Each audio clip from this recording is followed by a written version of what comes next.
আসসালামু আলাইকুম। আজ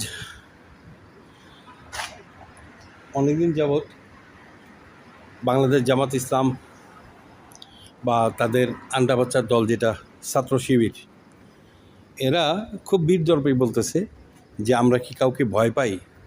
আরে ভাই, তুমি ছাত্রলীগের বিচির নিচে মানে ওলের নিচে রইছো 15 বছর। এই ছাত্রলীগের বিচির নিচে থাইকা এমন কোনো কুকর্ম নাই যা তোমরা করো নাই। সকল কুকর্মগুলোই ছাত্র শিবির করছে ছাত্রলীগের ব্যানারে, আর এটার নাম দিছে সব ছাত্রলীগ।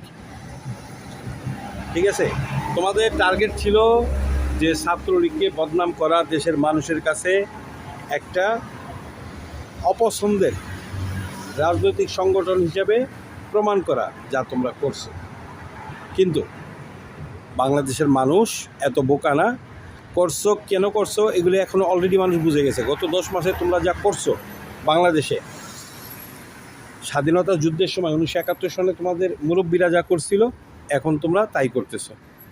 ঠিক আছে, তো মানুষ বোঝে, মানুষ যে বোঝে না তা না। ছাত্রলীগ যখন ফিল্ডে আসবে তখন তোমরা সে আগের মতো আবার পোতায় যাবা, বুঝছো, ঝিমায় যাবা গা। এই এখন যেমন আছে না, চাপার জোরে চলতেছো, এইসব চাপা টাপা কিচ্ছু থাকবো না, চাপা টাপা কিচ্ছু থাকবো না। একটা যেমন রাখতে হবে যে আমরা বাংলাদেশে থাকি আর তোমরা হইলা পাকিস্তানি। পাকিস্তানের বীজ বাংলাদেশে কোনো দিন শাইন করতে পারে নাই, কোনো দিনও পারবো না। এটা ঝড়ঝাপটা হয়, দুনিয়ায় ঝড়ঝাপটা সবসময় আছে, সব দেশেই আছে ক্ষণিকের জন্য। তো তোমাদের যে সুদিন, তোমার যে লাফালাফি জাপাজাপি, এগুলি অল্প কিছু দিনের, খুব বেশি দিন না। তুমি একটা যে চিন্তা করে দেখো না, ছাত্র শিবির তোমরা যখন এই যে আওয়ামী লীগের কথা একটু চিন্তা করে দেখো, এই 2024-এ আওয়ামী লীগের জনপ্রিয়তা কেমন ছিল। এখন 24-এর চাইতে 25-এ আওয়ামী লীগের জনপ্রিয়তা কমসে কম 3 গুণ বাড়ছে, কোনো সন্দেহ নাই।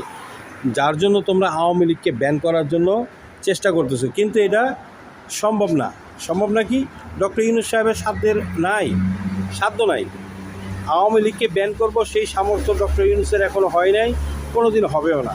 এটা আওয়ামী লীগ, এটা জামাত না। জামাত একটা উগ্রবাদী দল, একটা সন্ত্রাসী দল, একটা দেশদ্রোহী দল, রাজাকার, আলবদর, আল শামস, ইবলিশের একটা সংগঠন।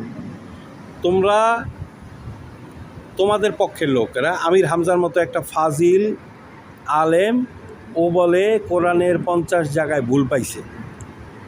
ওরে তো থাপড়ানের দরকার, বেয়াদবের বাচ্চা বেয়াদবরে থাপড়ানের দরকার।